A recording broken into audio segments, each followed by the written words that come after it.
Why introductions matter more than we think. It's something most people overlook. We treat it like a small act, like brushing our teeth or tying our shoes, necessary but not important. Yet, introductions shape how people see us before they know us. Think about it. Before you share your ideas, your skills, or your story, the first thing you offer is yourself, through a few words. And in those few words, people begin to decide, can I trust this person? Do I feel comfortable with them? Are they open, respectful, confident? It's not about showing off or being impressive. It's about being present. When you introduce yourself clearly and kindly, you're saying, I'm here and I see you too. That's more powerful than we realize. Imagine two people at the start of a journey. One smiles and says, Hi, I'm Ravi. I'm from India. It's nice to meet you. The other mumbles, looks away, and barely speaks. Who do you feel closer to? Not because of language skills, but because of connection. The first person shows up. That's the difference. Introductions set the tone. For meetings, for friendships, for life-changing conversations. They tell the world how we see ourselves and how we're inviting others to see us. It might be the beginning of a job interview, a new class, a train ride next to a stranger. But the first few seconds, the way you look up, the way you smile, the way you say your name, they create a doorway. Some people open that door with fear, others with courage. So don't underestimate a simple, hello, I'm Sarah, because behind that line is a voice choosing to speak, a heart choosing to reach out, and a person choosing to be seen. And that choice, in any language, is powerful. How body language speaks before words. This is something many learners of English forget. We often focus so much on what to say that we ignore how we say it. But your body begins to speak before your mouth even opens. Your posture, your eyes, your hands, your smile, they all communicate. Imagine walking into a room with your shoulders slouched, eyes on the floor, arms crossed. Now imagine entering that same room with your back straight, eyes up, a small smile on your face, and your hands relaxed. You haven't said a word in either case, but people already feel something different about you. Body language sends signals. It says, I'm open, I'm confident, I'm approachable, or it says, I'm afraid, I'm not ready, I don't want to be seen. Even if you don't feel confident yet, your body can help create that confidence. Start by standing tall, not like a soldier, but like someone who respects themselves. Make eye contact, even if just for a moment. It tells the other person, I see you, I'm here. Smiling isn't just about being friendly. It lowers stress, yours and theirs. It shows warmth, and it makes people want to talk to you. When you're introducing yourself in English, your words may be simple, but your body adds emotion, sincerity, and clarity. A strong voice isn't always loud. It's steady. A confident handshake, a nod while listening, a calm breath. These small actions speak volumes. So remember this, long before you say your name, your body is already speaking for you. Let it say something true, something kind, something strong, because in any language, how you show up matters just as much as what you say. The power of a smile in communication is often stronger than any sentence you could say. A smile is a universal language, no translation needed. It crosses cultures, breaks silence, and opens hearts. When you smile while introducing yourself, you're sending a message before your words arrive.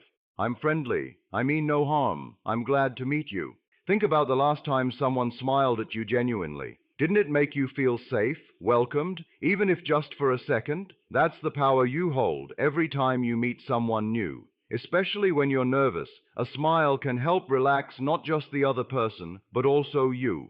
It signals to your own brain, I've got this, I can do this. Amir learned this. In the early days of practicing his English, he was so focused on saying the right words, he forgot to look like he wanted to connect. Then one day, his teacher said, Amir, speak with your face, not just your mouth. That changed everything. A small smile made his introductions feel warmer, more human. You don't need a big, wide grin, just a soft, real smile. It shows you're not hiding. You're open to the moment, open to people, open to learning. And here's a secret. People remember how you made them feel more than what you said. A smile stays in their memory. It makes your introduction more than just a formality. It makes it an experience. It leaves a mark. So when you're about to say, "Hi, I'm Aisha," let your smile come first. Let your eyes meet theirs. Let your whole presence say, "I'm happy to be here, and I'd like to connect." In the world of communication, few things are as powerful or as easy as a sincere smile. Simple phrases to confidently start a conversation can make all the difference between silence and connection. Many English learners believe they need long, perfect sentences to begin, but that's not true. The most natural conversations often begin with just a few short, clear words. Hi. Hello, I'm Rihan. Nice to meet you. How are you? Where are you from? What do you do? These aren't complicated, but they are powerful. Why? Because they invite the other person in. They open a door, not just to talk, but to listen, to exchange, to begin something. And more importantly, they help you take the first step instead of waiting for someone else to do it. When Amir first practiced these phrases, he felt unsure. Were they too basic? Too small? But what he discovered was this. When he said, "Hi, I'm Amir," people smiled. They answered. They didn't judge his English. They appreciated his effort. That's what starting a conversation is really about. It's not about grammar. It's about courage. Start small. Start easy. You don't need to explain your whole life. You just need to begin. Use these simple phrases like tools in your pocket. Ready anytime, anywhere. Whether it's your first day in class or a stranger sits beside you on a train, these short lines can change everything. And when you say them clearly. Not fast, not nervous. Just clear and calm. Because in that moment, you're not just speaking English, you're stepping forward. You're showing that you're ready to engage with the world. So never underestimate the power of simple phrases. In language, they are like keys, and every time you use one, you unlock a new chance to connect.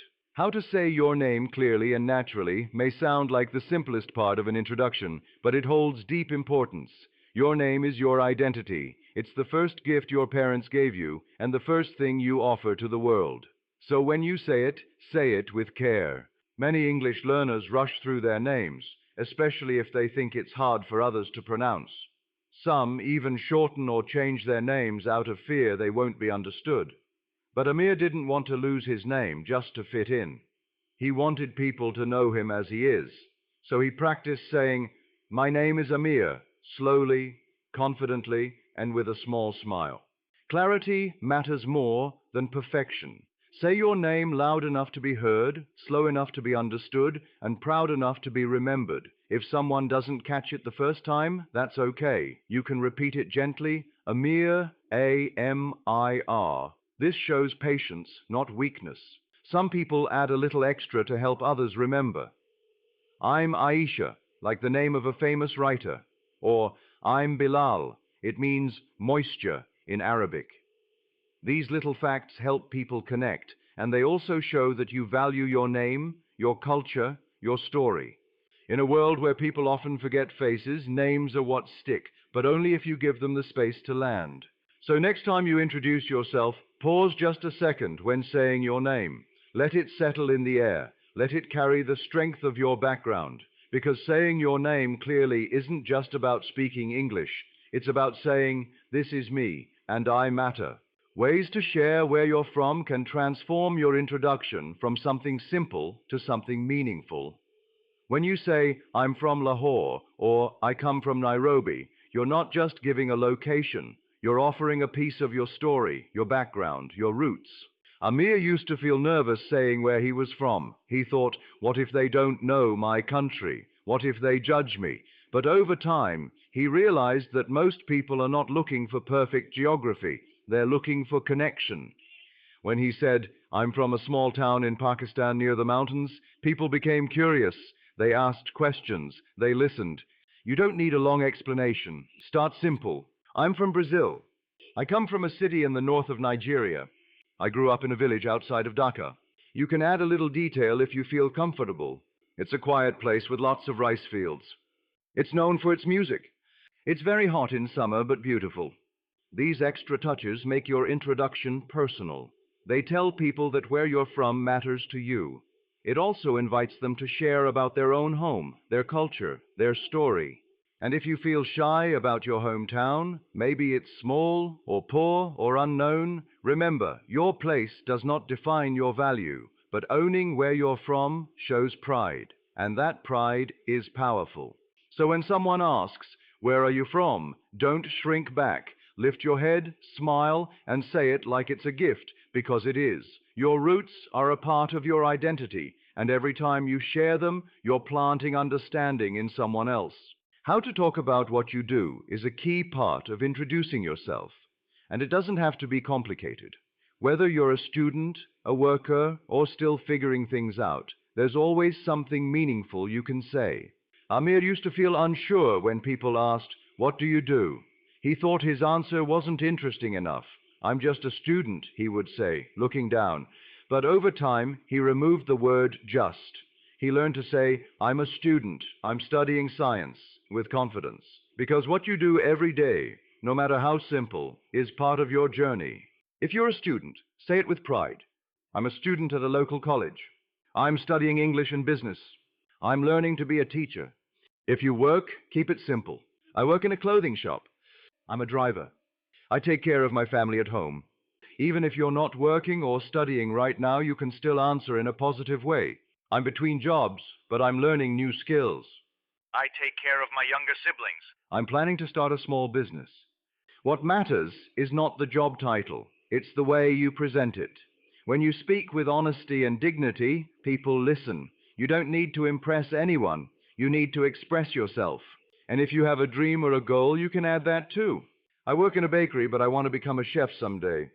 "I'm a student, and I hope to study abroad in the future." That shows vision, and people respect vision. So don't hide your path, whatever stage it's in. Share what you do or what you're working toward with clarity and belief, because every journey has value, and when you speak yours aloud, others start to see it too. Adding personal interests to make your introduction memorable is one of the simplest ways to stand out and feel more human. When you tell someone what you enjoy, whether it's reading novels, cooking spicy food, or watching football, you're sharing something real, something beyond work or studies, something that shows who you are as a person. Amir used to stop his introduction after saying his name and where he was from, but people often nodded politely and moved on. One day he added, "I also enjoy painting in my free time." And suddenly someone said, "Really? What do you like to paint?" A real conversation began, not because he had perfect grammar, but because he had shared something true. You don't need to talk about something big or unique. Start small. "I like listening to music.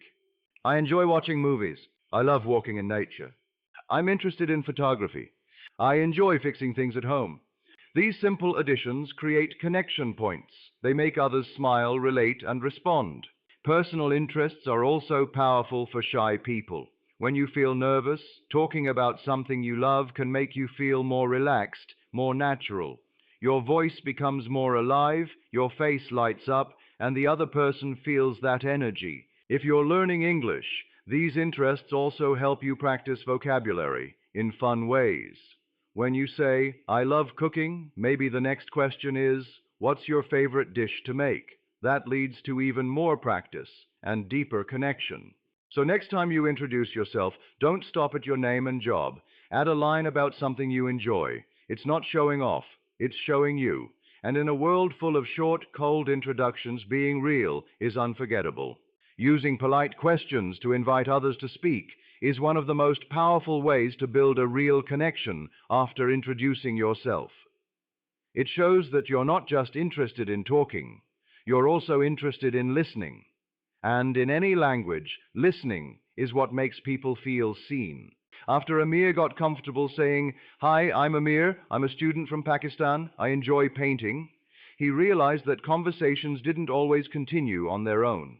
People would smile and nod, but then silence. That's when he learned a simple secret. Ask a question. It didn't need to be deep or clever, just kind and open. "What about you? Where are you from? What do you do? What do you enjoy doing? Do you like this place? Have you been here before?" These small questions are like invitations. You're saying, "I've shared a bit about me. Now I'd love to hear about you." And that, more than perfect grammar, creates trust. Amir began to notice how people's faces changed when he asked questions. Their eyes lit up, they leaned in, they felt valued. And sometimes he didn't even need full sentences. A simple "and you" with a warm tone was enough to keep the conversation alive.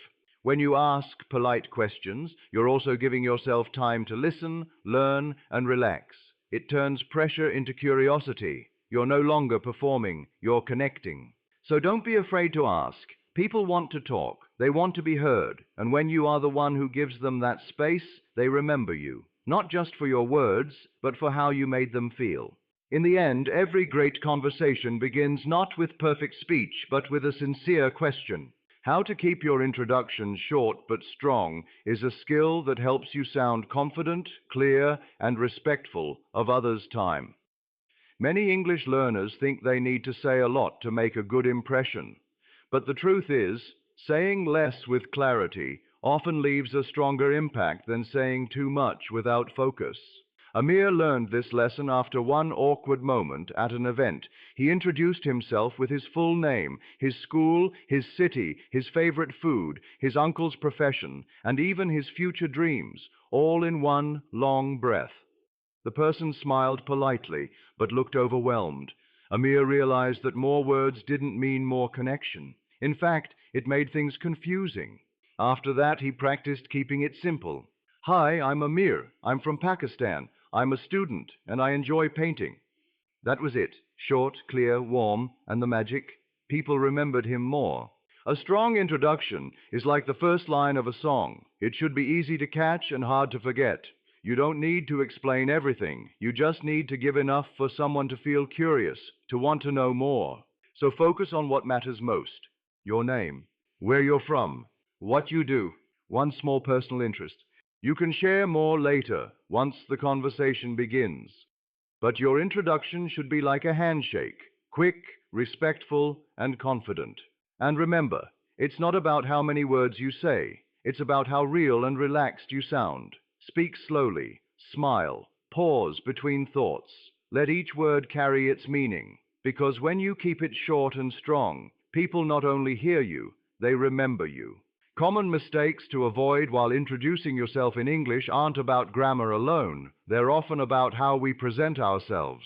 Many learners focus so much on saying the right thing that they forget how it feels to the listener.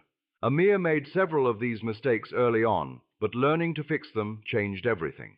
One common mistake is speaking too fast. When you're nervous, it's easy to rush. Amir once blurted, "Hi, I'm Amir from Pakistan. I like cricket." And the listener just stared, confused. He learned to slow down, breathe, and give space between ideas. Speaking clearly is more important than speaking quickly. Another mistake is saying too much too soon. Trying to tell your whole life story in one introduction can overwhelm people. Stick to a few key points and let the conversation grow naturally.